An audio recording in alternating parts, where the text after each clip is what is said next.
quarters ended March, June, and September 2021, and in our subsequent filings with the SEC. A slide presentation accompanying today's webcast has been posted to our investor relations website and is available to download. Please review the important forward-looking statements disclosure on slide 2 of today's presentation. During this call, we'll discuss certain non-GAAP financial measures. The slides accompanying this webcast and our filings with the SEC contain additional disclosures regarding these non-GAAP measures, including reconciliations of these measures to the most comparable GAAP measures. Finally, instructions to ask questions during our Q&A session are also available in the slide presentation. With that, let me turn over the call to the first speaker for today, Jonathan. Thank you, Lavesh, and good morning, everyone. Overstock delivered its 7th consecutive quarter of profitability, right in line with our stated financial targets, or what we internally call our recipe card for the business. This was intentional. We managed our expenses, especially our competitive online marketing spend, during a highly competitive quarter to achieve this outcome. Even with the highly competitive ad spend environment and other industry-wide challenges, we delivered on our largest Cyber 5 period in the company's history. All year, we consistently illustrated our gained ability to provide smart value during key shopping events. I'm pleased with how the team managed to deliver profitability. During today's call, we'll follow the agenda on slide 3. Next slide, please. This slide provides an overview of our operating and financial performance for the full year. 2021 was our 2nd consecutive year of profitability and market share gains. We grew sales to nearly double our pre-pandemic run rate. Based on metrics we look at, which compare us to our top U.S. home furnishing online peers, Overstock added almost 50 basis points of market share in 2021. This is an encouraging result considering the almost 200 basis points of market share we added in 2020. We are proving we can adjust to, execute through, and take advantage of both positive and negative jolts to the market. I'm extremely proud of what this Overstock team has accomplished over the last 2.5 years. We refocused our marketing efforts on a target base of customers who have a higher propensity to shop with us and who spend more and at a higher frequency. We have made it easier for our customers to find and purchase great home products from our site. Our customers can shop our large and growing assortment of quality home products at prices they desire. We've improved our delivery experience, focusing on both speed and accuracy. All this progress has been driven by successful execution against our 3 brand pillars: product findability, smart value, and easy delivery and support. I will provide an update on each of these brand pillars later. Next slide, please. As we sit here today, external forecasts project some moderation in the housing market.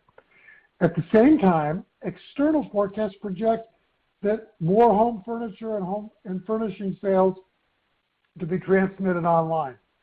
We believe our opportunity continues to lie in increasing Overstock's brand association with home to continue to deliver market share gains.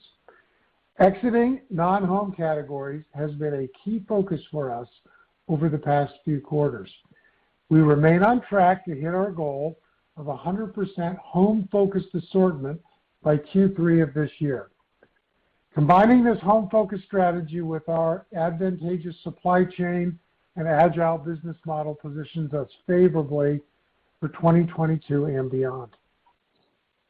We have many proof points that show our strategy is working and resonating with our customers. During the fourth quarter, we stacked up favorably versus our competitors on 2 key purchase considerations: pricing and free shipping. Our promotional model around key events continued to drive record results.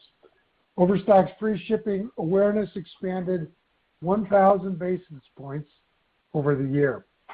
Our strategy to remove non-home SKUs is positively influencing our association with home, our repeat rate, and our average order value. We are attracting customers who spend more, repeat more frequently, and appreciate our home expertise. These proof points give us confidence that Overstock can continue to win in the home furnishings market. Our supply chain continues to be a competitive advantage. As a reminder, our supply chain is broad and distributed with a vast partner network that reduces single source risks, shipping bottlenecks, and supply chain kinks. Unlike some of our competitors, we don't pressure our partners to lock up inventory in our distribution centers. As a result, we tend to give favorable priority in pricing on inventory, particularly during periods of high demand and low supply. Our asset-light business model aids in reducing gross margin pressure. We own almost no inventory. We can flex our distribution center footprint as demand fluctuates. In short, we have a great business model. Now, let me provide a brief update on our 2022 outlook. Taking into consideration various recent market and broader economic forecasts, where we ended 2021, our performance thus far in Q1 2022, which has a tough year-over-year growth comparable, and our plans for the balance of the year, which include exiting the last of our non-home products by the end of Q2. We expect to outpace the market with at least high single-digit annual revenue growth and mid-single-digit adjusted EBITDA margins. We believe we can deliver on sustainable, profitable market share growth for the third consecutive year. Slide 6, please. Next, I'll provide a brief corporate update on Q4 events. In November, we internally announced our Future of Remote Work and Reentry Design, or FORWARD, plan that takes effect in April 2022. Almost all our teams will continue to work remotely most of the time, coming to our headquarters 2 to 4 times a year for collaboration, connectedness, and celebration of our culture. The ability to offer remote work has improved our attraction and retention efforts, both of which are important during the nationwide Great Resignation. Our workforce continues to be engaged and productive working from home. In December, for the 5th year in a row, we paid a dividend to our preferred stockholders. At the end of the year, we launched dedicated pages on our website outlining our current ESG efforts and targeted goals, reaffirming our We Are Overstock value to do good. We have an ESG team in place comprised of many talented people across several departments. I'm proud of our community efforts during the quarter, including our work with Afghan refugees and Mercy Housing. We are committed to our vision of dream homes for all, which includes fulfilling the basic home furnishing needs for the less fortunate. I'll now ask Adrienne Lee to review our fourth quarter and full year financial results in more detail. Thank you, Jonathan. Slide 7, please. I will begin with a summary of our fourth quarter financial results, including a review of key customer metrics and performance indicators. Then I will summarize our full year 2021 financial results. Next slide. The fourth quarter of 2021 was our 7th consecutive quarter of profitability. We achieved profitability right in line with our stated targets while navigating industry-wide challenges, including a return of foot traffic to brick and mortar and a competitive ad spend environment. Revenue declined by 9% year over year, but increased nearly 70% on a 2-year basis. Adjusted EBITDA margin was 4.5%, flat to 2020 and a 630 basis point improvement versus 2019. We reported diluted earnings per share of 68 cents.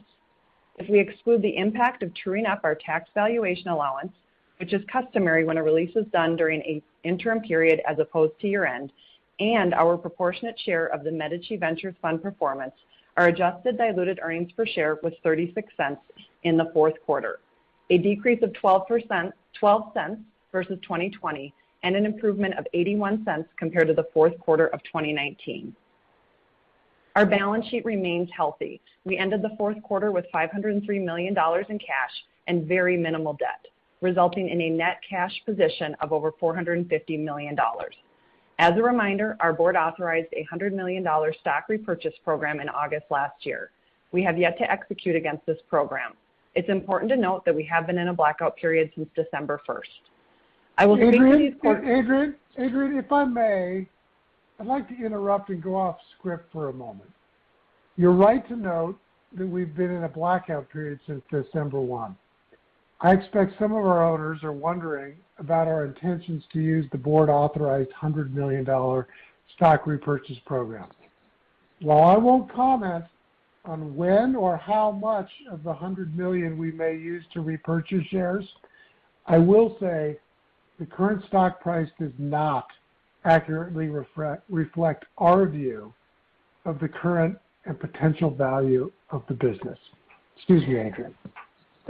Thank you, Jonathan.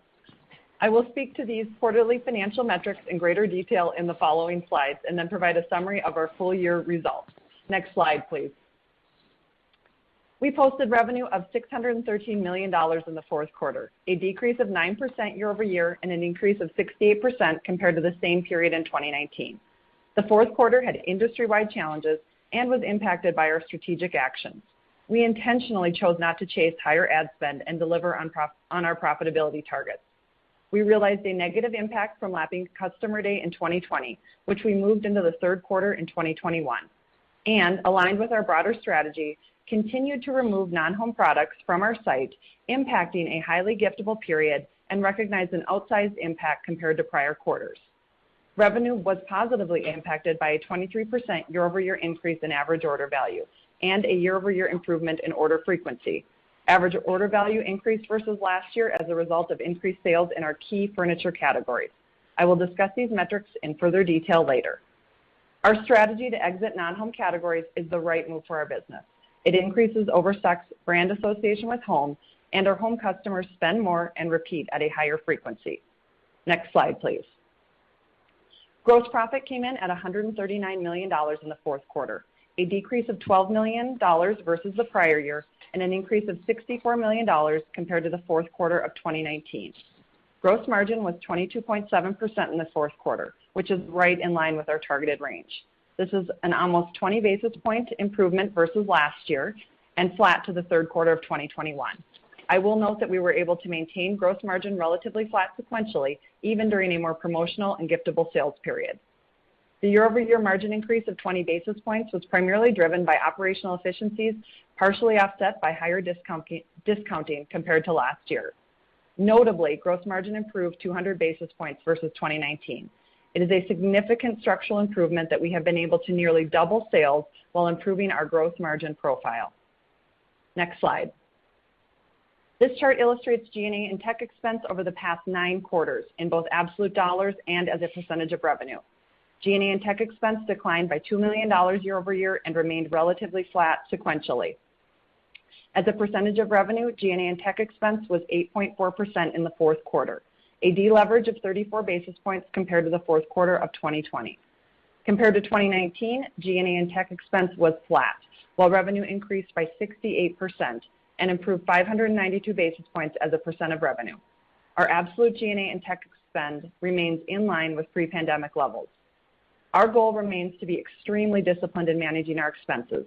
I will note, like many other companies, Overstock is not immune to market-wide wage inflation, and we are increasingly using equity compensation and benefits to align our workforce around our financial targets and business objectives. Our tech and G&A plans include higher staff-related expenses, some of which are non-EBITDA impacting. Next slide. In the fourth quarter, we delivered adjusted EBITDA of $27 million, which is down $3 million versus a year ago, but up significantly versus the 2-year comparable period. Adjusted EBITDA margin was 4.5%, flat to last year and right in line with our stated targets. Adjusted EBITDA margin was an increase of 630 basis points versus 2019. This was a managed outcome. We focused on maintaining our profitability commitment through disciplined marketing spend and a laser focus on expense management while making progress against our home strategy. Next slide, please. Now I will turn to our customer metrics that we use to manage and assess our business performance. This slide shows active customers and order frequency. We measure active customers on a trailing 12-month basis. Our active customer base declined to 8.1 million at the end of the fourth quarter, a decrease versus 2020, but an increase of almost 60% or 3 million customers versus 2019. Based on where we sit today, we expect our active customer base to decline in Q1. The Q4 decline in active customers was driven by 3 key factors. Online penetration receded from the all-time highs experienced during peak pandemic restrictions. Our strategy to exit non-home categories. As previously discussed, we believe this is the right long-term trade-off. And the market realized an uptick in brick-and-mortar traffic, partially driven by increased supply chain pressures that we believe prompted some customers to physically purchase in-store to ensure availability. Orders per active customer was 1.67 times in the fourth quarter, essentially flat sequentially and an improvement of 2% year over year. We see this as a positive proof point to our home strategy. As we take a step back and normalize for those one-time customers that purchased during peak pandemic restrictions and those customers that only bought non-home products in categories we exited, our customer metrics remain relatively stable. It's important to point out that while active customers have decreased, we have been able to strategically offset this decline with an increased average order value, which is more aligned with the home category overall, and which I will discuss in greater detail in the next slide. Next slide, please. This slide shows average order value and orders delivered. Average order value improved 23% year over year to $206 and declined sequentially, driven by more seasonal and home-related giftable sales. The year-over-year improvement was primarily driven by our continued sales mix into home categories. Orders delivered were 13.5 million for the trailing 12-month period. This is a decrease of 10% compared to the prior year, or 1.6 million orders, and an increase of 51%, or 4.6 million orders, compared to 2019. Our AOV results are an important proof point on our continued focus on home. While orders are declining, the value of each order, or AOV, is improving. It's a strategic trade-off and reflects the purchase behavior of the customers we are targeting. Home customers who trust us with higher value items and have a higher propensity to make a repeat purchase. Next slide, please. I will now recap our strong 2021 full year financial performance. Revenue increased 11% versus 2020 to $2.8 billion, almost double 2019 results. Gross margin was in line with our target at 22.6%, a 257 basis point improvement versus 2019. We continue to be measured in our G&A and tech spending, driving leverage of 94 basis points and 698 basis points versus 2020 and 2019 respectively. We delivered adjusted EBITDA in the mid-single digits at 5.1% and generated free cash flow. As I indicated earlier, we exited the year with a favorable net cash position and a healthy balance sheet. We continue to be focused and measured on delivering our financial targets while executing against our strategic vision of Dream Homes for All. With that, back to you, Jonathan. Thanks, Adrienne. The team executed well during the fourth quarter, navigating competitive marketing pressures and industry challenges to deliver profitability for the quarter and the full year. We grew and took market share for the year. Our team is focused on delivering against our targets and committed to continue to drive meaningful foundational operational changes. Before I proceed to the discussion on our business and brand pillars, I'd like to provide some clarity around recent executive departures and what appeared to me to be some misguided commentary on them. First, these departures were not the result of disagreement regarding our business model or strategy. Second, the current Overstock team is fully equipped with required decision makers.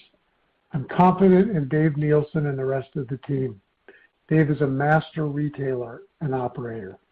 This team can and is executing on our home-focused strategy this year and beyond. And third, as I shared earlier, Overstock is attracting top talent across various levels in the organization. I expect that to continue. Slide 16, please. Next, I'll provide some key insights into our business, including where our focus strategy is paying off and where we're targeting and driving growth. Slide 17, please. Online penetration continued to grow in 2021, even after the large uptick in 2020. It's encouraging to see that about a third of home furniture and furnishings purchases in the U.S. are transacted online. Importantly, third-party forecasts project continued online migration into 2022 and beyond as customers recognize the broad assortment available, the value, and the ease of purchasing online. New estimates from our third-party sources now place the total addressable market at roughly $390 billion, up 20% from previous market reporting. As we look ahead, Overstock's business should benefit from the combined tailwinds of a growing home furniture and furnishings TAM, increased online migration, and our focus strategy that includes planned growth in the home SKU assortment. Slide 18, please. This slide is a good reminder of where Overstock fits in the overall market and the significant white space available in the quadrant where home goods expertise meets smart value. This quadrant is the right place for Overstock. We have been strategic about choosing to focus on it. Our target customers already have a higher propensity to shop with us. We purposefully play to our natural strength. These customers represent roughly 40% of the market. Overstock has ample growth opportunity in this space and with these target customers. I will now talk to each of our three brand pillars, each of which are key to our continued growth and help define Overstock's customer value proposition. Slide 19, please. Our first brand pillar is product findability. One of our key initiatives in 2021 was to improve on-site search and taxonomy. As we continue to lean into home, it's critical our customers know us for our home furnishings offerings and can quickly and easily find the home products they're looking for. We made great strides in 2021. Click-through rates further improved in the fourth quarter. We also improved the accuracy of search results over each subsequent quarter during the year. In short, customers are engaging with us at a higher rate. They are finding the quality home products they are looking for. We view both as critical milestones that should help us grow repeat purchases in quarters ahead. We've made good progress toward getting the Overstock brand associated with home. For example, we've increased our brand association with home by 15% over last year. This has been supported by home SKU growth. Like we did in Q3, during the fourth quarter, we expanded our new home SKUs by 150% year over year. At the end of the fourth quarter, 94% of our sales were in home categories. This is about 400 basis points higher than last year and illustrates our execution against removing non-home assortments from our website. We did see an impact on active customer growth on our website due to the removal of non-home merchandise that occurred in Q2 and Q3. We are confident this is the right strategy for our business going forward. A streamlined home-related assortment supports a higher average order value and a higher repeat rate. As our customers begin to associate Overstock more with home, we expect this will translate to a bigger share of wallet, ultimately driving market share growth. We have set targets to grow both breadth and depth of SKU count in key home categories where we know we can win, drive traffic, and offer other important purchase completers. We've removed categories that clutter the website experience for our customers and distracted our focus on the home. Think pets, electronics, musical instruments, and crafting materials. We expect to remove the last of our non-home categories by the end of Q2. This category approach will help us better align our marketing efforts and customer experience to drive stronger, more frequent customer engagement. Slide 20, please. Our second brand pillar is Smart Value. Smart Value means offering great products at great prices, or said differently, the highest quality products for the price. Our promotional model is intentional and critical to attracting and retaining our customers. They love finding a deal and want to feel like they're winning.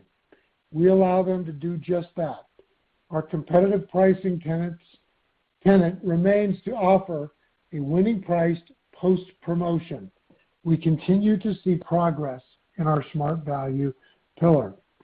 During the fourth quarter, we leveraged our proven ability to execute around holidays and special events. Following record 4th of July and Labor Day events in the third quarter, we delivered the largest Thanksgiving to Cyber Monday period in the company's history. This execution was bolstered by our increasingly popular mobile app. We saw an 80% increase in app downloads relative to Q3. Our app-exclusive coupon on Thanksgiving Day helped us deliver app sales at a 3 times higher rate than our typical run rate. We view the mobile app as a key customer retention tool. Thus far, it has had a higher average order value, higher conversion, and higher order frequency. We will continue to focus our efforts at driving higher engagement on our app. Let me also provide an update on our Club O paid loyalty program. The number of members in this program reached a new milestone during the fourth quarter. Paid Club O memberships are at the highest level in company history. Club O offers additional value to our customers, such as collecting rewards and redeeming those rewards on future purchases and free returns for in-store credit. While we do not intend to share membership metrics, I am encouraged to see growth in this program as it supports strong overall repeat rates. Increasing sales penetration of our most loyal customers indicates to us that our commitment to delivering Smart Value continues to resonate. Slide 21, please. Our third brand pillar is easy delivery and support. This includes getting the right product assortment and then optimizing its journey to the customer. We have a distributed supply chain with our partner-based dropship model that includes about 3,000 partners with about 5,000 fulfillment centers nationwide. This is an advantage when navigating industry-wide supply chain disruptions, and it allows us to flex quickly for changes in demand. Our carrier network is diverse, both regionally and nationally. This unique model has worked particularly well for us over the last 2 years. When I think of Overstock's ability to withstand jolts to the market, industry, and consumer demand, both positive and negative, our operating model is the key to this agility. Based on general market commentary and predictions, we expect supply chain challenges that started because of the pandemic to persist at least through the better part of 2022. From our vantage point, we believe Overstock is better positioned than many others in the industry. We continue to provide timely forecasting and communicate frequently with our vast partner base and carrier network, allowing us to meet customer expectations and help navigate through periods of disruption. We recently hired a chief supply chain officer to focus on optimizing our unique operating model, improve the customer journey, and help us further differentiate in the marketplace. Again, we are attracting top-tier talent, even in a red-hot market and field. Slide 22, please. As you've heard me say many times, Our mantra is sustainable, profitable market share growth. Growth is a key component of our business, one on which we spend significant amount of time strategizing. We've gained great momentum over the last 2.5 years. This slide includes several key drivers to support continued growth. I will comment on these drivers, focusing at the end on our Canada expansion efforts. As mentioned before, there continues to be a big opportunity to increase Overstock's brand association with home. We've increased and will continue to increase the breadth and depth of our home goods assortment. I expect the pace of this should increase as supply chain challenges improve. Expect more home SKUs on our site. We are significantly improving how we do category management, which may seem like Retail 201, but it's something we've needed to do better, and now we are getting there. We will continue to focus on increasing mobile app adoption. We're especially encouraged by the recent success over the 2021 Cyber 5 period. Together, higher mobile app adoption and continued progress on optimizing marketing channels with a focus to increase direct traffic should help us improve customer retention. Our efforts to improve our site are ongoing. Product findability efforts continue, and they're making a difference. We believe we are well positioned with a great business model and many levers to pull to continue to gain market share and to do so profitably. We've highlighted our Canada business as a key focus area for 2022. We're big believers in the Canadian market and see large, long-term opportunities for market share growth as we execute to deliver on our brand pillars in the region. During 2021, we made good progress on our Canada initiative, improving the website experience, adding additional home SKUs, and working with partners to hold more product in local warehouses. Our overall brand awareness is still lower than we would like. We are targeting our efforts to build awareness, including showcasing our unique pillar of smart value. Our goal, one we believe is achievable over the next few years, is for Canada revenue to grow to 10% of our U.S. revenue. Slide 23, please. Some in the industry see growing market share and being profitable as mutually exclusive. We do not. We continue to direct our strategies to drive sustainable, profitable market share growth. Since I became CEO, we have operated under this philosophy. We are not deviating from this commitment. We continue to see opportunities to gain market share as we increase our brand association with home. When we feel the industry has reached its natural maturation point, we may consider revising our targets and establishing a different longer-term margin framework. Our financial recipe card targets remain unchanged and include top line outpacing the market to deliver market share growth, driven by our advanced technology, our unwavering focus on the customer, and our inherently adaptable business model. We expect gross margins in the 22% range so that we can deliver on smart value, acknowledging these may fluctuate slightly from quarter to quarter. We are disciplined in our G&A and tech spending to continue to drive operating leverage. You saw that in the fourth quarter. And you should expect us to continue to deliver adjusted EBITDA margins in the mid-single digits as we delight our customers and deliver dream homes for all. Slide 24, please.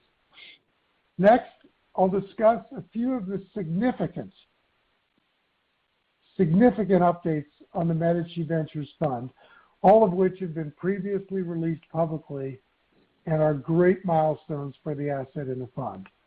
I'll start with T0. Slide 25, please. Yesterday, T0 announced that it appointed a new CEO who will start next month. The new CEO is David Goone, Chief Strategy Officer at Intercontinental Exchange, who helped build ICE into a trading, clearing, and data powerhouse. ICE has a $70 billion market cap and owns, among other companies, the New York Stock Exchange. With his industry expertise and connections, David is a great hire. While it took longer than expected to find the right CEO, the wait was worth it. I believe the T0 board found just the right person to take T0 to the next level. Related to David's appointment, T0 also announced it completed an additional funding round from new and existing investors. ICE led the round and will become a significant minority shareholder of T0. To have a well-known and strategically significant industry player lead the round is a big deal. Overstock and the Medici Ventures Fund also participated in the round. We believe the new capital infusion, coupled with David's leadership, will allow T0 to scale and continue its innovation in leveraging blockchain technology to create a more efficient and transparent Wall Street, ultimately revolutionizing and democratizing capital markets. In another significant milestone for T0, its Boston Security Token Exchange, 50/50 joint venture with Box Digital, the company that drives innovation in the public capital markets, received SEC approval. BSTX is the first and only national security exchange in the U.S. approved to utilize blockchain technology for parts of its operations.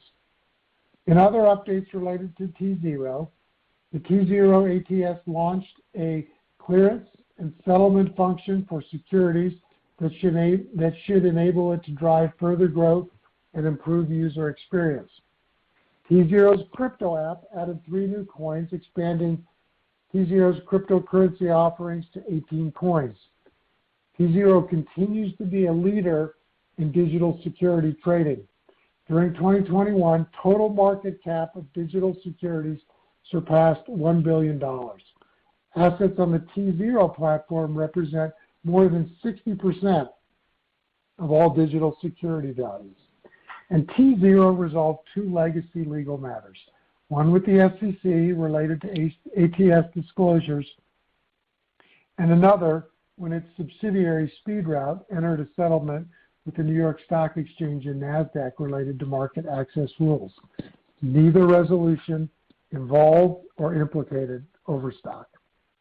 I believe the future has never been brighter for T0, and I'm excited for what's next at T0. Slide 26, please. And some other Medici Fund updates.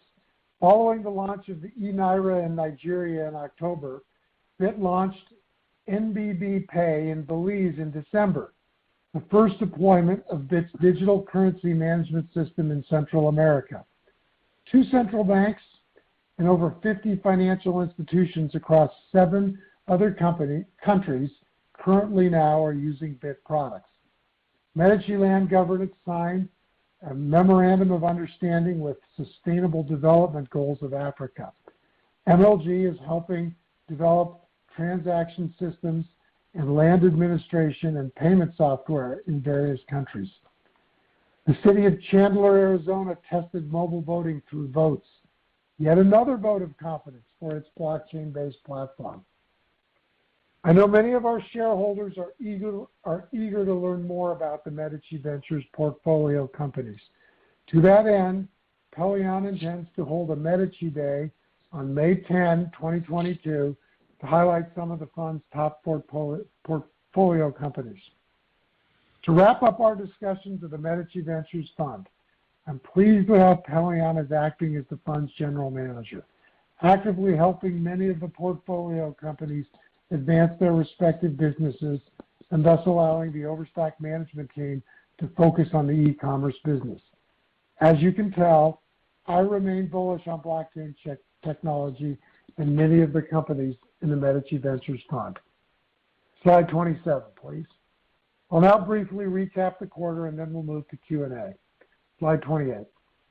We had a great year, and that was on the heels of a spectacular 2020. We continue to increase the number of home products available to us on our site, strengthening Overstock's brand association with home. Our focus on smart value is resonating with customers. And as I shared earlier, we are successfully executing an event-driven strategy supported by growing mobile app adoption. Our supply chain is agile and prepared to support sustainable, profitable market share growth. We are looking forward to continuing to grow and build this business in 2022 and beyond. Importantly, our philosophy on profitability is unchanged. We are committed to deliver results in line with our stated targets. Now, operator, Victor, let's take some questions. As a reminder, to ask a question, you need to press star 1 on your telephone, and to withdraw your question, just press the pound key. In the interest of time and to get through as many questions, please ask one question and then go back in the queue for a follow-up. Once again, that's star 1 for questions. Our first question will come from the line of Anna Andreeva from Needham. You may begin. Great. Thanks so much. Good morning, guys, and thanks for taking our question. We have 2 quick questions. First off, congrats on controlling the controllables during a really tough quarter. So this is to Adrian, I guess. A question on OPEX. Sales and marketing dollars were down, I think, first time since 2019 during the quarter. How sustainable do you think that is as we look into 22? Does this mean privacy change impacts are now largely behind the company? And then secondly, to Jonathan, you mentioned high single-digit sales growth for the year for Overstock and outpacing the industry. And apologies if we missed this, but curious, what type of growth do you expect to see for home furnishings category in 22? And for Overstock specifically, should we expect to see sales inflection starting in the back half as the category exit is behind us and some sequential improvement here for now in the first half? And thank you so much, guys. Anna, thank you for those questions. Adrian, I'll let you first address the question about sales and OPEX. Yeah. Hi, Anna. Good morning. And, I think, we don't tend to give specific color kind of on our sales and marketing line. What I will say, as Jonathan mentioned in his scripted remarks, we're committed to our mid-single-digit adjusted EBITDA targets. I think as we've discussed before, we balance our marketing spend across various channels and discounting, promotional activity, and ad spend. And so we look at those all carefully and manage them within the channel ROAS targets. And Anna, as you asked about high single-digit growth and outpacing the market, we do think, and as I mentioned in the script, that Q1 has a tough year-over-year comparable. And historically, Q1 revenue has been slightly lower than Q4. So we do see that growth picking up in the latter half of the year as we look to the annual guidance we gave of high single-digit revenue growth. And our next question will come from the line of Seth Sigman from Guggenheim. You may begin. Hey, guys. Good morning, everybody. Thanks for taking the question. I just want to piggyback on that last question. So, Jonathan, how are you thinking about industry growth for the year? So high single digits, are you assuming that online home furnishings grows high single digits? Or, how do you think about that? And then just on the cadence part, I just want to dig into this a little bit more because normal seasonality would suggest that, growth in the first half of the year could be down double digits year over year. Is that right? Is there a reason why that wouldn't be right? I'm just curious how you're thinking about that. Yes, Seth, good questions. We do think that we're going to outpace the industry with at least a high single-digit revenue growth. As I mentioned, Q1 historically has tended to be a little smaller revenue-wise than Q4, but for the last couple of years, Q2 has been our largest quarter of the year from a revenue perspective. So, we look at a lot of forecasts. We know unemployment is down. We know housing starts are down a little bit. There's tailwinds, there's headwinds, but we really think that the market, wherever the market grows, we can outpace it, and that's at least high single digits. And our next question will come from the line of Thomas Fort from D.A. Davidson. You may begin. Great. Thanks for taking my question. I wanted to ask about T0. So for the investment, if you can't or can you give incremental details on the terms, how much was invested, at what valuation, and if you can't provide that, can you at least provide some level of directionality versus the last funding for T0? Thank you. Yeah, we can provide some information. ICE has been specific in saying it does not want to disclose the amount that it invested. It did lead the round. When Pelion, the Medici Fund general partner, said that Medici Ventures Fund would participate in the round, it asked Overstock if we wanted to participate too, given our direct holdings already in T0. You will see in our 10-K, which we expect to file later this week, that following the closing of everything, Overstock will have contributed $15 million in this round, and our direct equity interest in T0 will be reduced from approximately 40% to approximately 34%.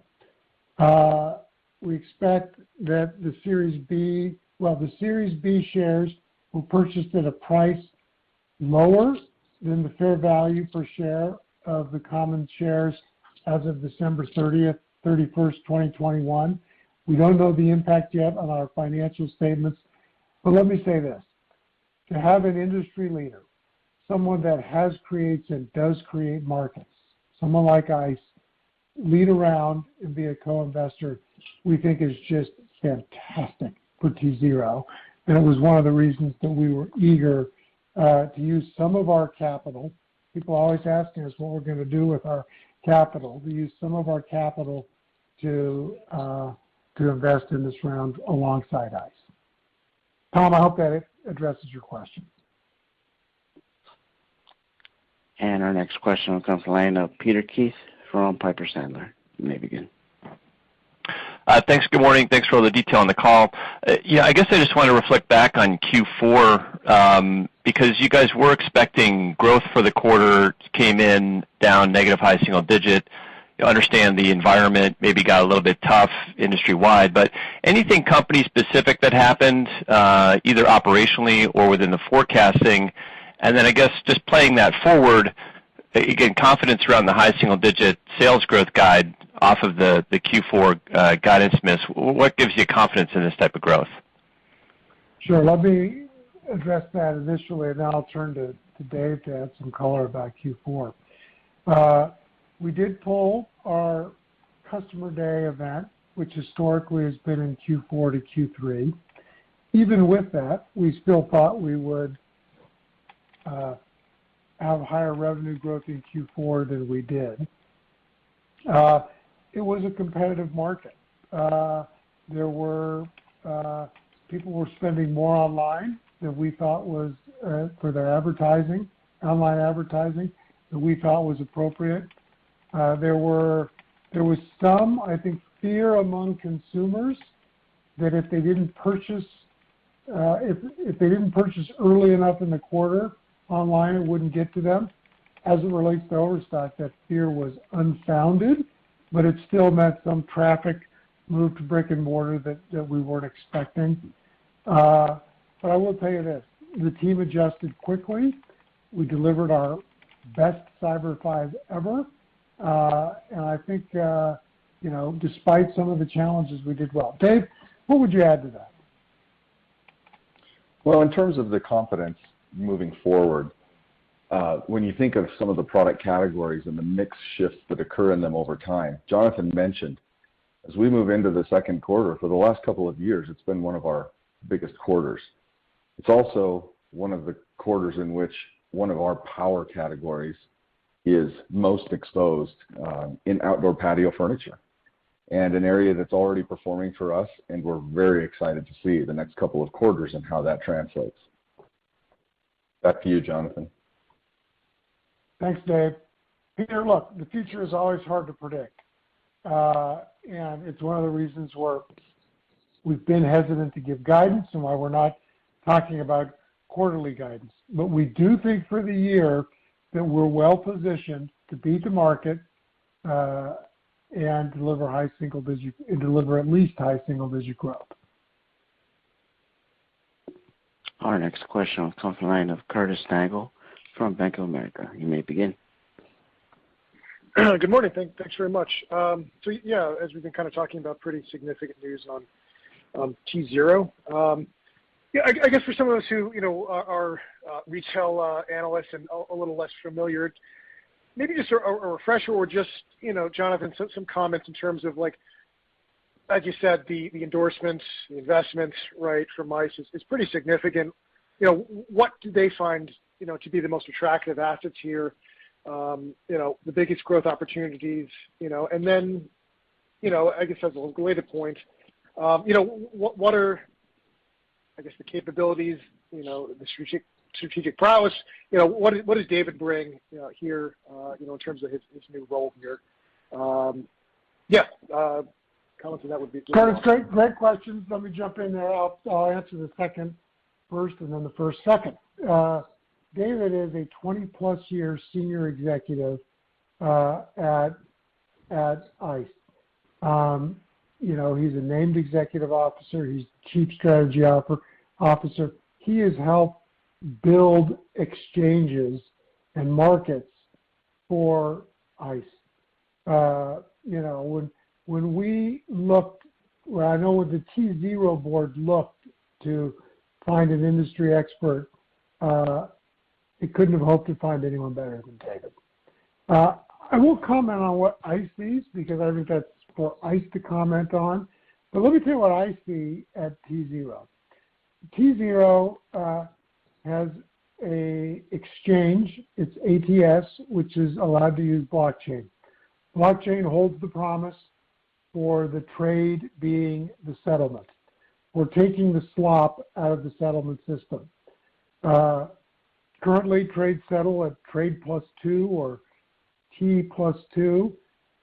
T0 offers the ability for trade plus 0 or T0.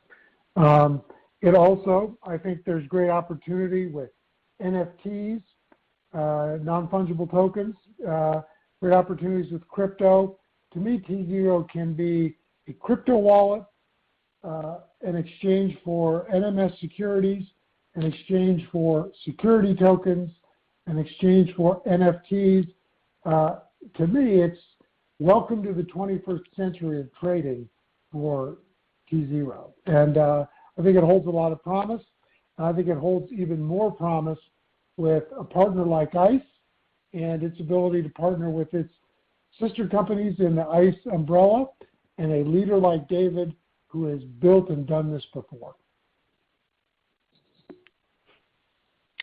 Our last question will come from the line of Brad Safalo from PAA Research. You may begin. Hey, thanks for taking my questions, and really good job organizing this call. I've enjoyed it. Can you just parse out maybe a little more specifically, because you've mentioned it maybe half a dozen times, what was the actual numerical drag from exiting non-home categories on your revenues? I have it as like a 450 to 500 basis point drag in terms of revenue growth in the quarter, in the fourth quarter. Brad, we've not provided that. We know roughly what it is, but that's not something we're talking to. Like I said, we started what we're calling Nexit, non-home exit, non-home good exit in Q2 of 2021. It will continue through the end of Q2 2022. We think we are adequately offsetting it with new home SKU growth. We expect new home SKU growth to continue both in breadth and depth, particularly as the supply chain challenges loosen and ease.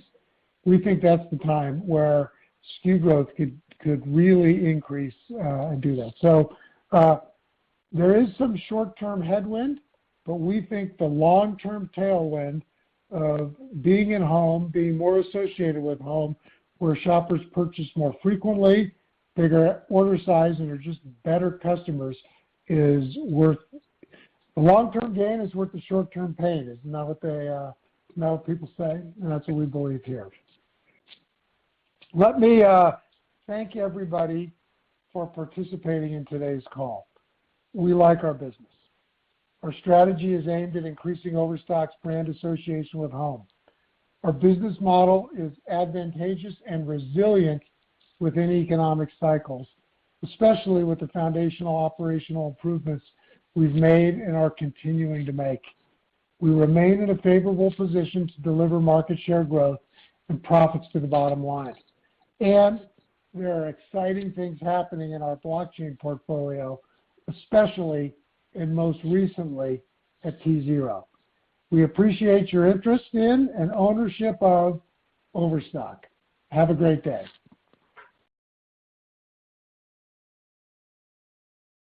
Recently at T0. We appreciate your interest in and ownership of Overstock. Have a great day. Wow. Recently at T0. Wow. Go for it, guys. Good morning, man. It's a beautiful day. It's a beautiful day. It's I just can't see, I think things be bright ahead of us. And it's fair to say, I know earnings gonna be good and everything, but I think if Adam, with all due respect, if Adam still doesn't make an effort to look into it and all that, then people have, if it can put an end to all this bullshit, just look with the news, look where Overstock is going, man, because the shorts, they don't have any way out of this shit. They are scared. And after the earnings, I know we all know what they're going to do every time there's something good news come with it.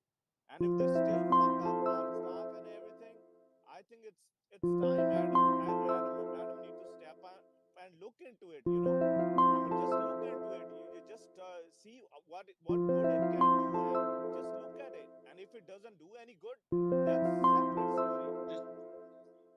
Just contact T0 and figure out the onboarding process and what it's going to take to get listed with the BSTX. Just start the process now. So after Q2, when we're ready to go, Aaron can come straight out and say, we are actively looking into listing on the BSTX and be a leader in it, because by Q2 and Q3, there's going to be companies lined up, big companies lined up to jump on this thing, in my opinion. And then it's going to be a rush to the front door. Beat the floodgates, man. Exactly. And whosoever runs on these, because after today, what people will see, and oh man, there'll be a lot of companies, and then we'll be waiting in the line. Now we can be ahead of the game and make man. I just hope, man. I really pray and hope. No disrespect to the man, but man, there are a lot of people send me DMs like, man, but I just wish Adam can just look into it. Do not do whatever, but at least just come out and say, okay, talk to these people. We are looking into it. It doesn't have to be necessarily, I just pray, man. I just really pray. Hopefully he is. Yeah. Hopefully he is. Mark must have had to take a call. I'm hoping, man. I'm hoping, because, when you see what people go through every day, how much they have gone through in last 14, 15 months, how much they have online. I am for patience. Believe me, I'm all for patience, for always a positive person. But, sometimes you have to make that one extra effort. Just look into it and that'll make a lot of difference just by looking into it. If you think it's not worth it, that's a different story. But talk to these people, look into it. Just by looking into it and talking into it, doesn't the company won't get in trouble. Like a lot of these people are, painting a narrative. Just talk to these people. It's got a time we have to step up, and we have to go on all offense, man. I believe Adam. I hope he's thinking of something, but I really pray to God that he just looks into this, because man, looking at Overstock, man. Keep tagging them and stuff, because that was, dude. As far as earnings calls go, I've never heard a better earnings call than that. Yep. What's up, Clarence? Well, if we look at the Overstock stock right now, it's going to attract Aaron's attention. Yep. If you look at the price, it's like up 26% right now. Yep. And it's going to be the talk of the town, sugar. And ICE, which is the largest basically company that does exchanges in the world, no one can ignore. So sugar, if Adam's ignoring, he's going to be like the odd man out, is my view. Yeah, and it will be really sad. It'll break a lot of people's heart, because a lot of people put a lot of faith, and I have faith in man. I have all the respect in the man, but there are a lot of people, those who are desperately want some kind of effort, because right now we are our necks are we are by the wall. And even one thing, and just looking at Overstock, man, my heart is so full of positivity and joy, that just looking at it, like just look in one day, and it's not even functional, and look how much difference it made. And when can you believe when it will be all functional, how many of these people will be rushing to go on this exchange? We might have to wait 6 months just to go on that. Then that's I just pray to God, I will tag him. This might help. That's all I'm suggesting. Your hope that Aaron focuses the actual what's going on in the market with Overstock and with the International Continental Exchange, ICE, with T0 is, and also the fact that ICE specifically put in a copyright patent on NFT marketplace to be the NFT marketplace. Spence, I got to say, I've never heard a earnings call like that one. Very, very detailed. Very positive. Very positive. I mean, they was confident. Yeah, confident. I mean, the way that call was, and I'm hoping our call will be very good, but man, this is the way, man. This exchange, you will see how you just wait few more months. There'll be people trying to go on, left and right. When we, I don't know, man. I just pray to God that please, for once, look at it. There are a lot of people's faith and hope. I'm with you, and I'm praying as well. And I think it might come out.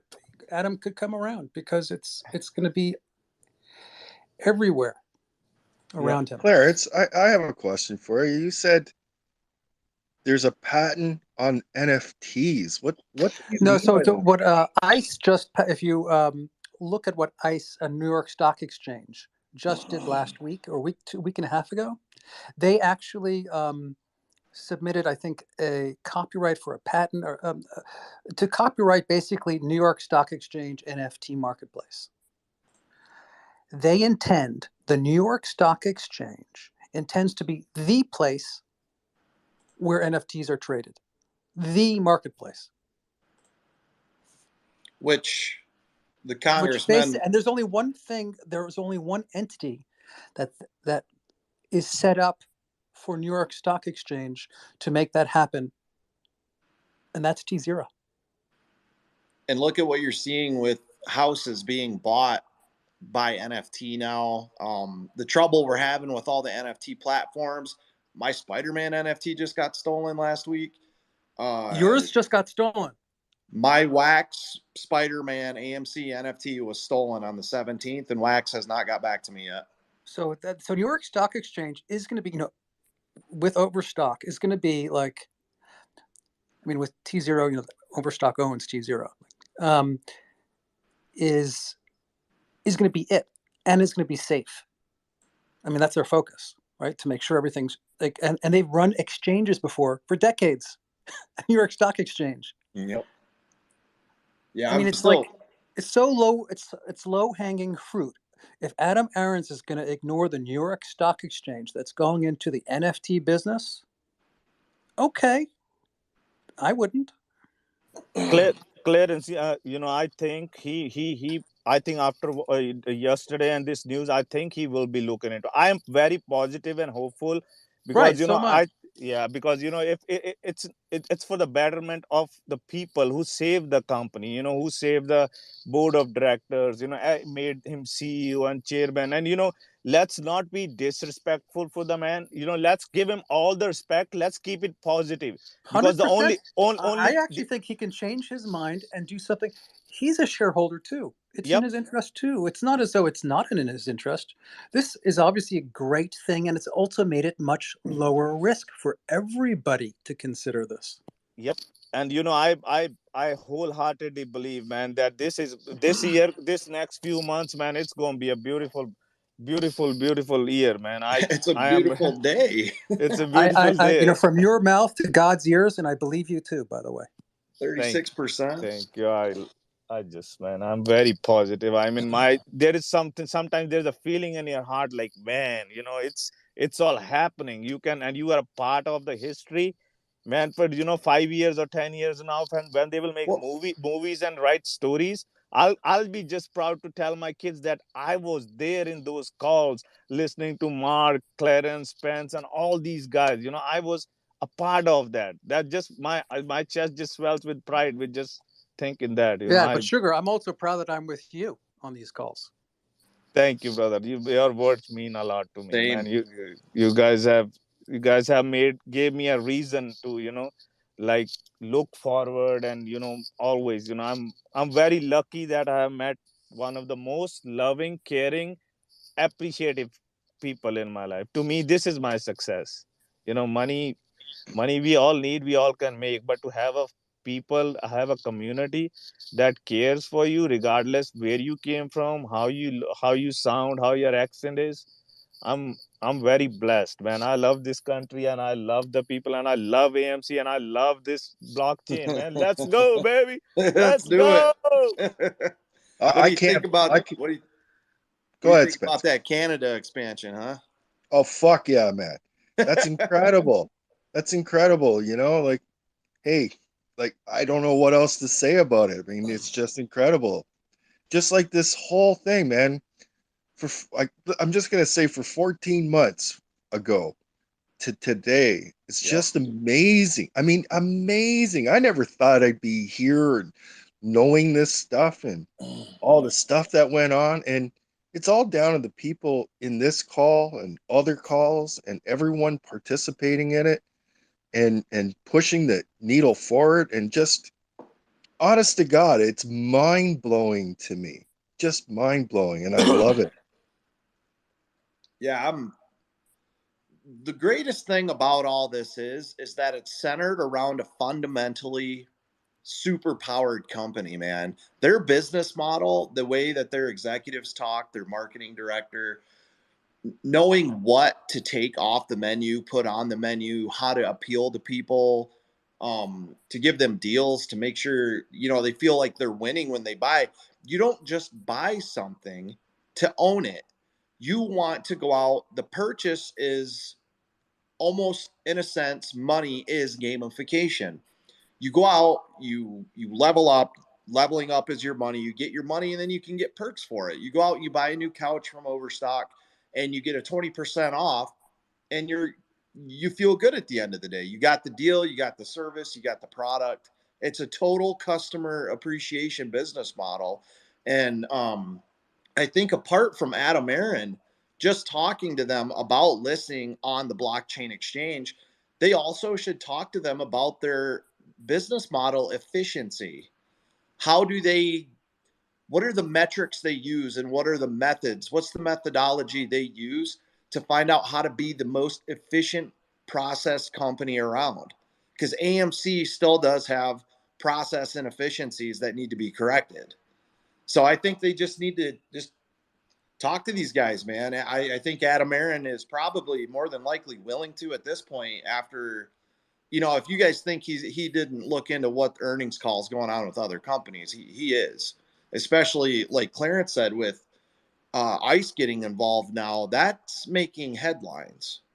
And with Mark, with the nice article that Fox wrote about Mark, he's probably sitting there going, man, maybe I need to rethink. Maybe I need to go back and talk again. So I think you'll hear something from Adam Aaron if the community keeps tagging him and asking him to look into the blockchain. So ask him nicely and politely. Yep. I know when he came out with his latest tweet there about his shares and all that, that's what I did. I just tagged the New York, the news about ICE and the news about T0, and just said to him, I think this is something that the company should look into because I believe it will enhance the share price for all. Absolutely. And I just thanked them. That was it.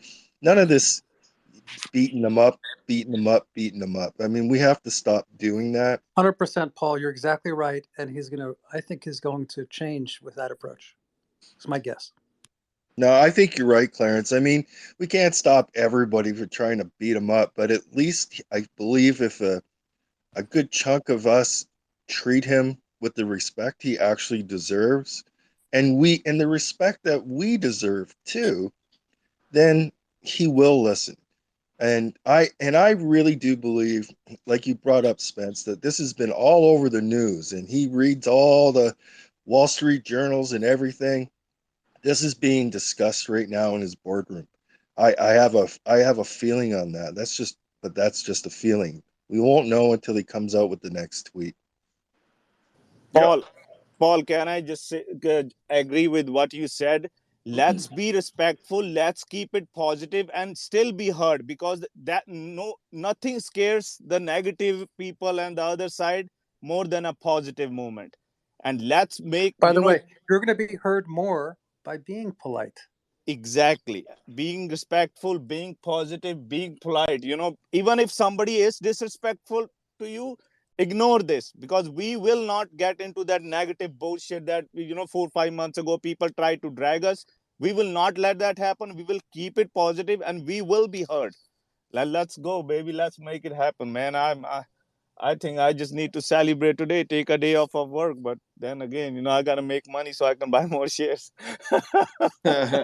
Today's Fox Business headline is New York Stock Exchange parent company makes push into blockchain. That is the headline when you go to Fox Business on the news today.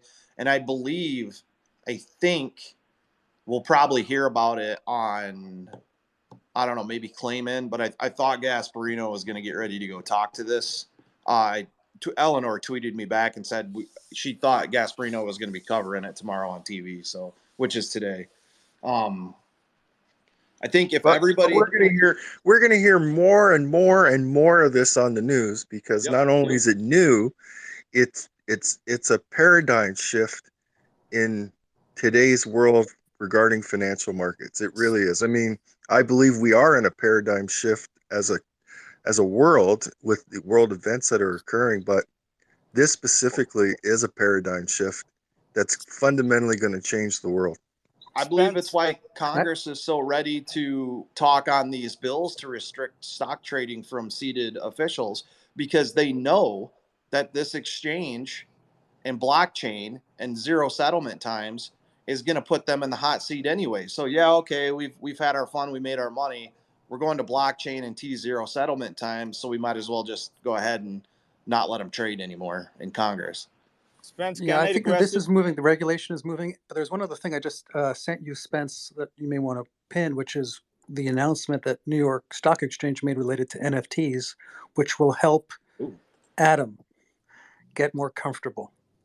Bloomberg wrote an article that I just sent you about a week and a half ago related to New York Stock Exchange wanting to be the I'm going to underline the NFT marketplace.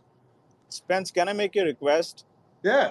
If I go, like, you also go and hedge and once call, the Ape Radio, will you listen to music, and some of those people, they are not aware of this. So if we can take some time out, you or Clarence, I know Mark is busy with everything going on, but some of those guys, man, they are willing to, but they don't have enough knowledge and education on this subject. And if we can all do that, I know some people might not never agree, but that's a different story. But if we can even educate few more people together as a community, and that's what those guys want, because I go there and listen to those guys want the same thing as we want, and they want to know more of this.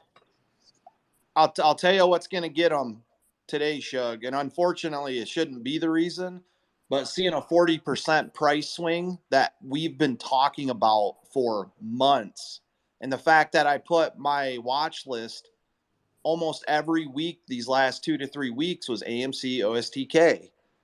They're going to see this 40% price swing and they're going to come looking, and I'm hoping you guys all share this information with them, just like Sugar is saying. Lead them back to the space call, lead them to the YouTube. They can review everything we've said on the YouTube channel, you guys, and go out and be the smart, amazing people you are, and share the knowledge that you've gained, and spread the word, because this is big. This is making history. Hey, Sugar, I think the guy who runs that Ape Radio came in last night. You seen him? Yes, yeah. I talked to Hadj and One. Both they're very good guys. They want. Yeah, they came in. They came in last night's space call one. I think.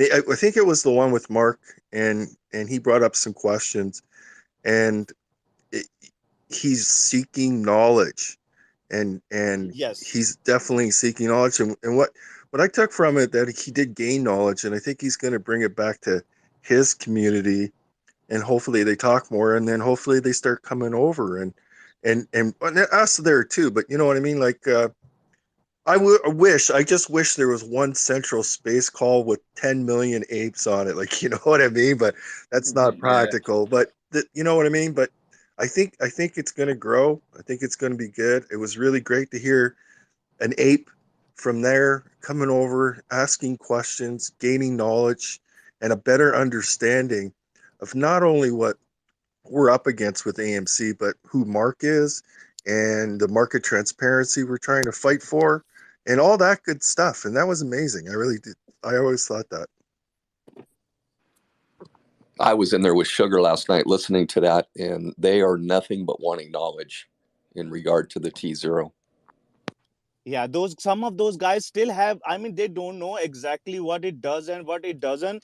And, I can explain, but if somebody can just have one call, they will come. I mean, we can have one call, respectfully, ask questions. And those guys are very respectful people. Like, they will not disrespect, and they don't let people like call names or anything. They don't let people bash. Somebody tried to say something about Tara one day, and he said outright, like, man, you can't do that in our here. We don't bash people.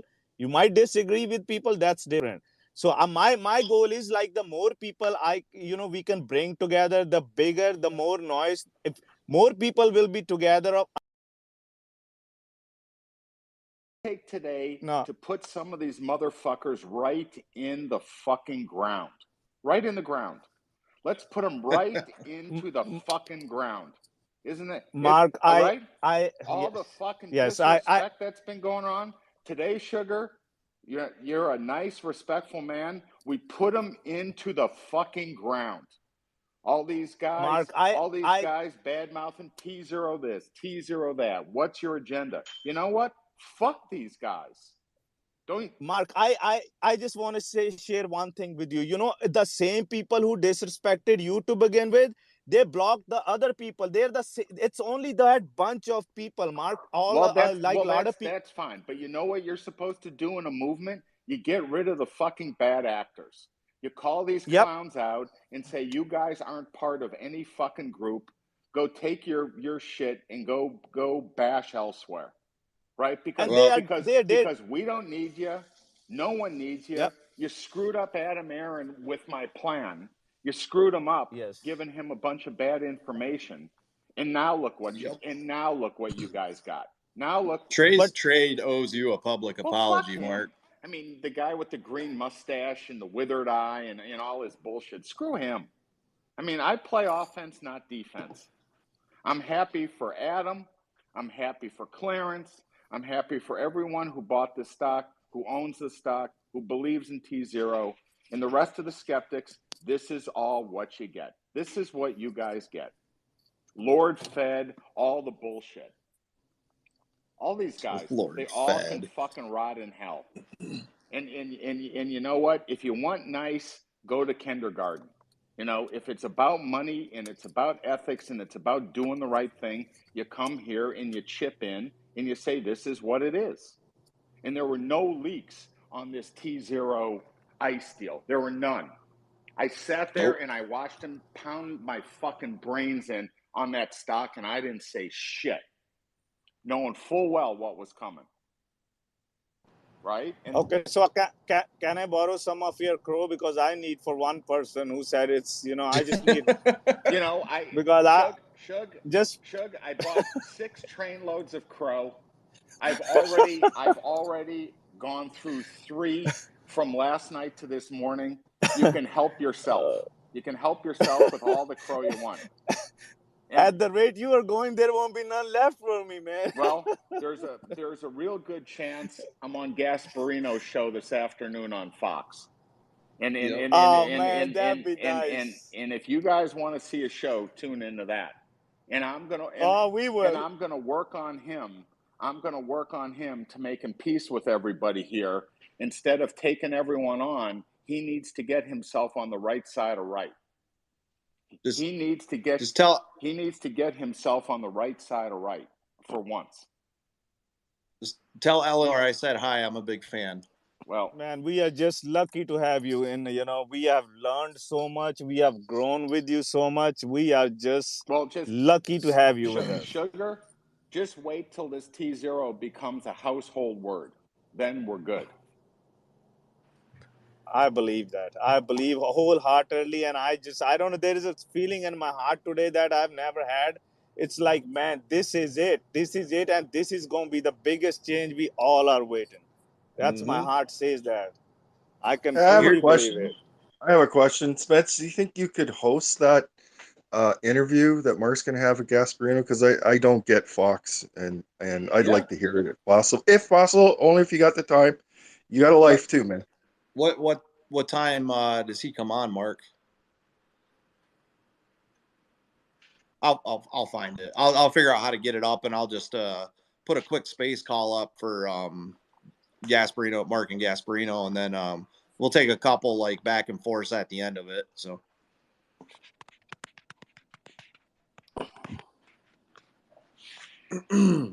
It's a good day. What, Bill? Were you saying something? Adam, is today a good day? Adam's in listen mode.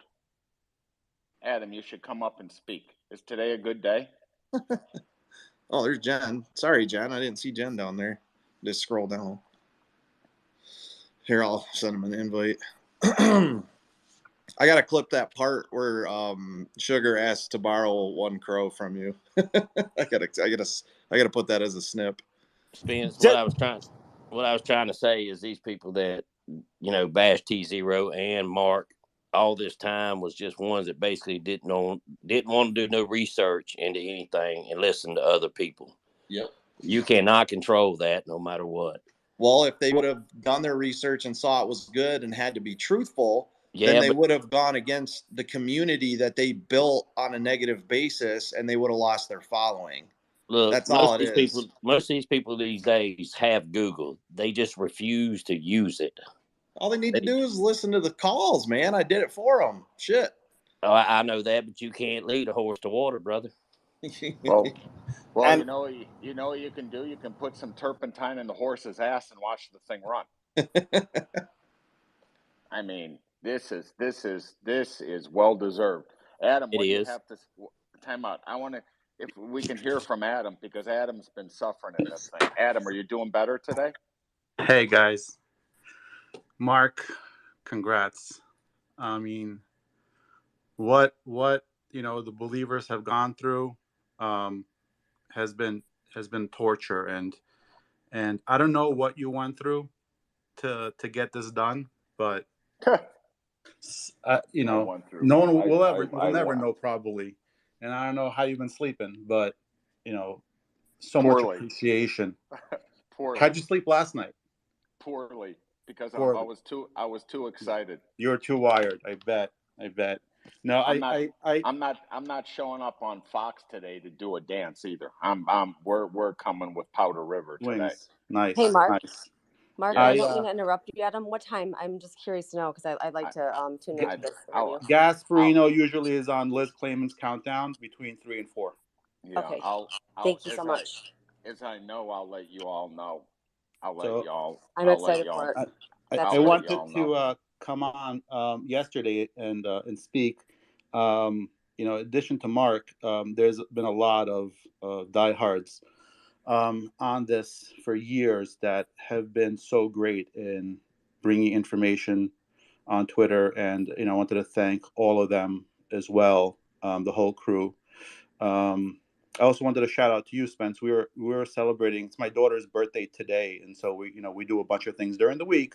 And one of the things we did was we went to go see Uncharted yesterday on an IMAX large screen theater, and that was her first time, so she really enjoyed that. But I did have one earpiece in my ear during the call, so I couldn't talk. But it was definitely an emotional day. I'm not gonna lie, I had a tear in my eye that this is finally kicking off, and just lots of gratitude. I also wanted to add something about AMC's Adam Aaron. I genuinely believe he was gotten to by powers of the market that do not want that type of mechanism to hit the market just yet, of being able to move an entity in any way into a market that's unshortable, and I don't think the market itself could possibly be ready for it, and they didn't know what the repercussions were for it.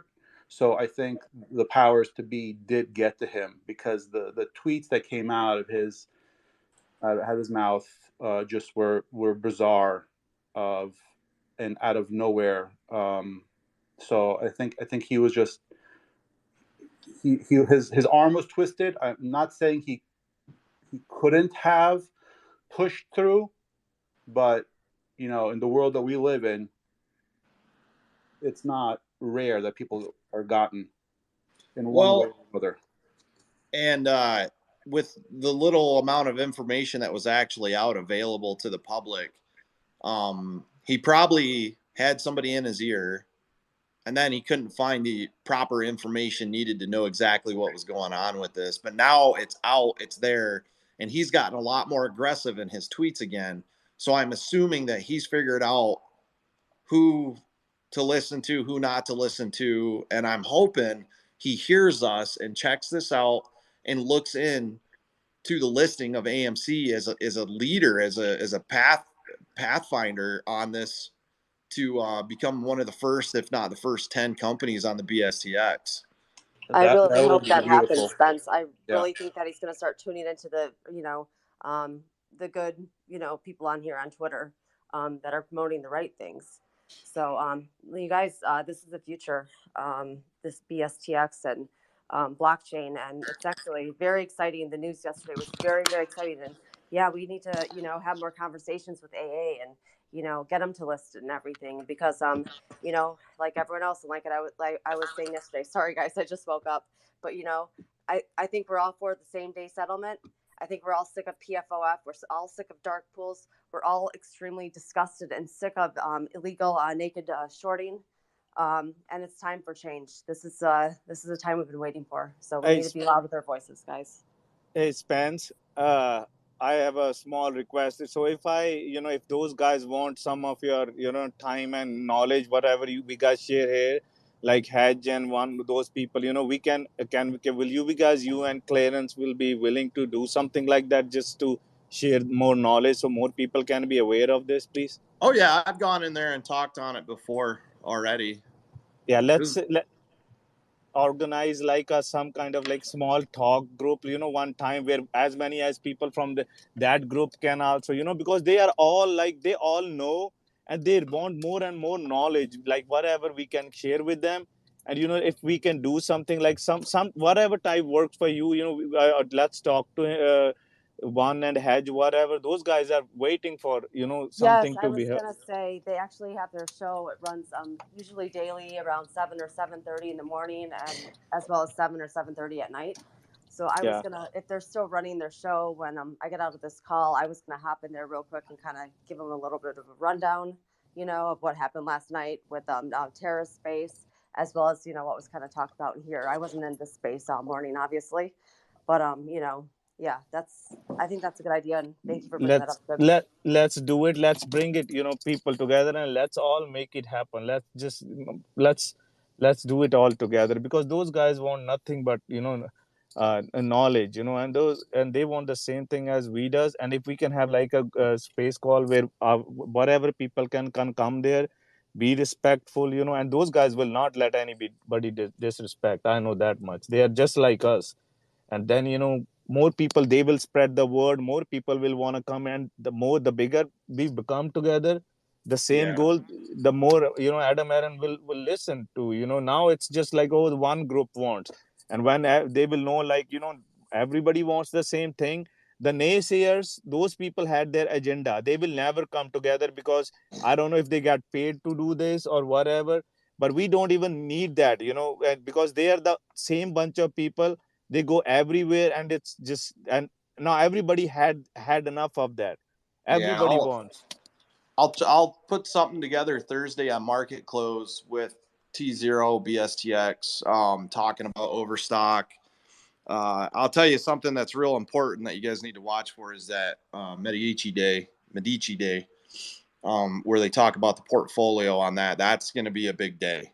Don't dismiss that, what you heard. And then the stock buyback. He literally was like, we're looking into stock buyback. I will tell you right now, I will probably not sell one share of OSTK under $300.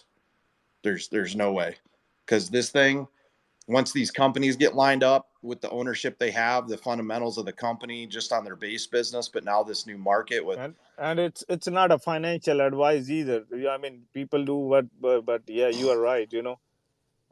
that's what I'm doing. Everybody Yeah. knows I speak for myself, but I'm telling you right now, I'm holding this one for a while.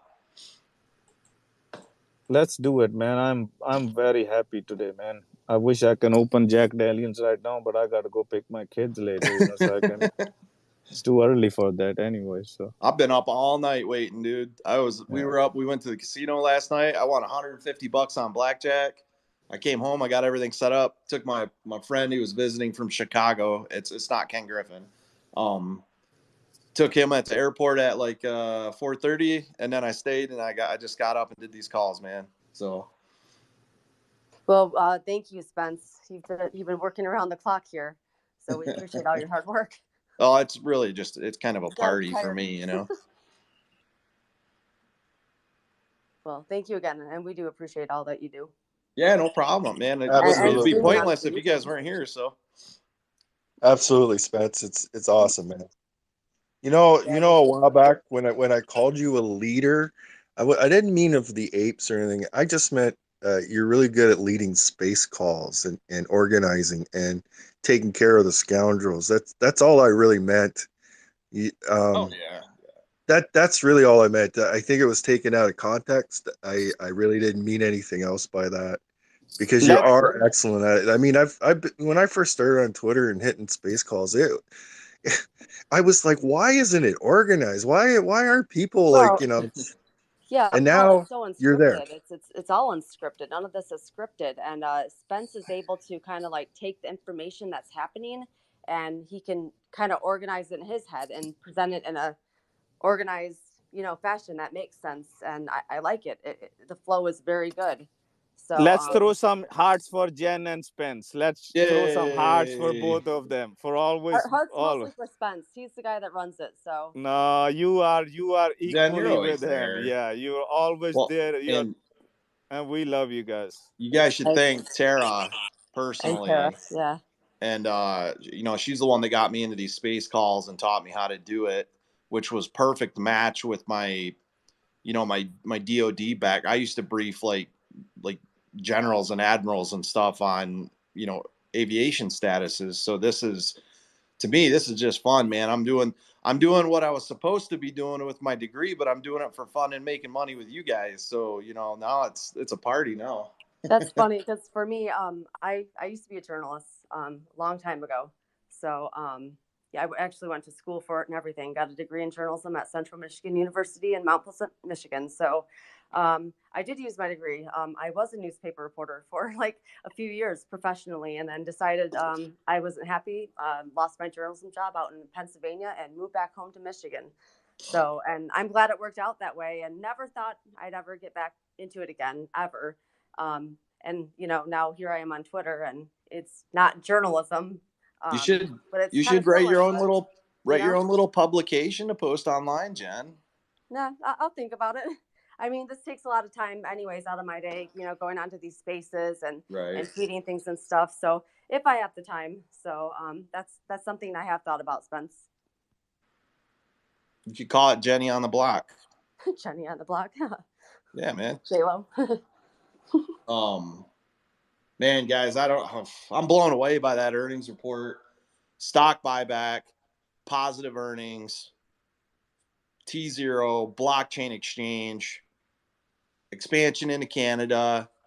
I mean, we ran 30%, and I think right now the stock has just taken a little breather. I'm guessing we're going to be above 50 by end of day. I'm hoping, but like I said, this price isn't even close to the price targets that they put out. New York Wall Street Journal. I don't know. There's price targets that have it at a low of like 105, a median of 115, and then 157 for the high. So I already know right now there's no chance I'm going to sell anything below $100.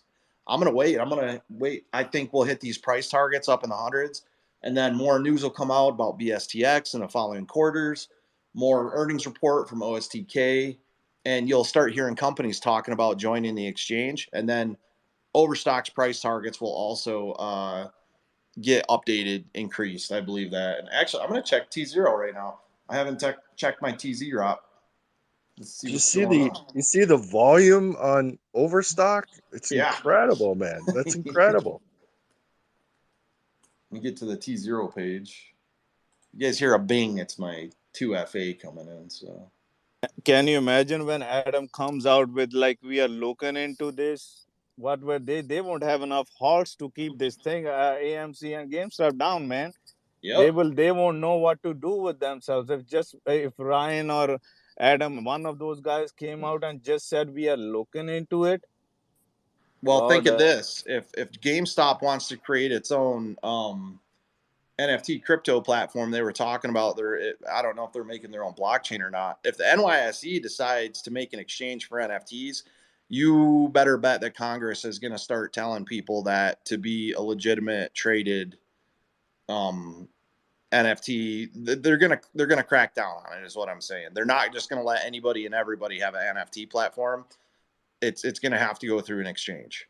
So it's going to be really interesting how that all works out when Congress starts getting in on this.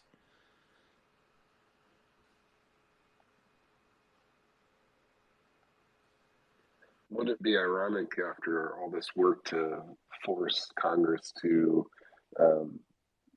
not trade individual stocks, that the whole loophole that they're going to go for is that then they're going to just trade NFTs instead? Yeah. TZROP isn't showing any data.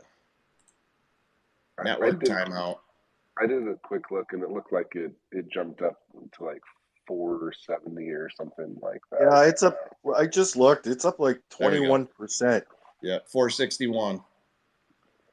I bet you everybody's trying to log in and watch the OSTKO, and this is going to be big, man. I don't even know how to say it any more importantly than that.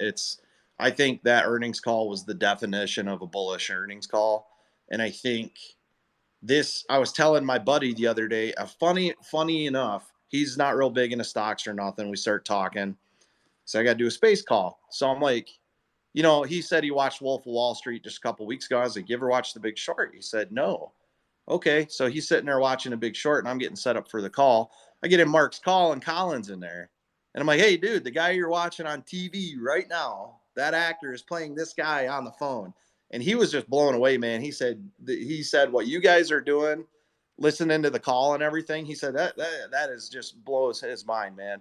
So it lets you know there's still a ton of people out there that aren't involved in what we're doing here. So spreading the word is the most important thing you can do, and spreading it confidently, and not shilling a stock per se, but letting them know what's going to happen with the exchange coming up is so important, man.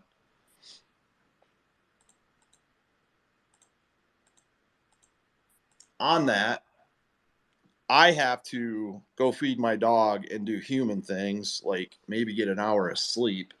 Yeah. If you guys want to spread out to the other calls and let them know, I'm saying this is. Yeah, get some rest, man. We gotta be ready for Mark's crow ceremony on Fox. So you need some rest for that. I know. I'm excited. Oh my gosh. Yeah, I just want to see Gasparino's face, man. When he says like, "I'm gonna shove it up," I don't think Mark's going to be disrespectful to him. No. I'm just joking. I'm just joking, but I'm just joking, man. I know that too, but he'll have choice words. I get it. I hope he comes on the show with like a trained raven on his arm or something. It'd be awesome. Get some rest, fans. You've been up, brother. We'll come back whenever you are on. Just let us know. Get some rest, and to the moon, baby. We're coming.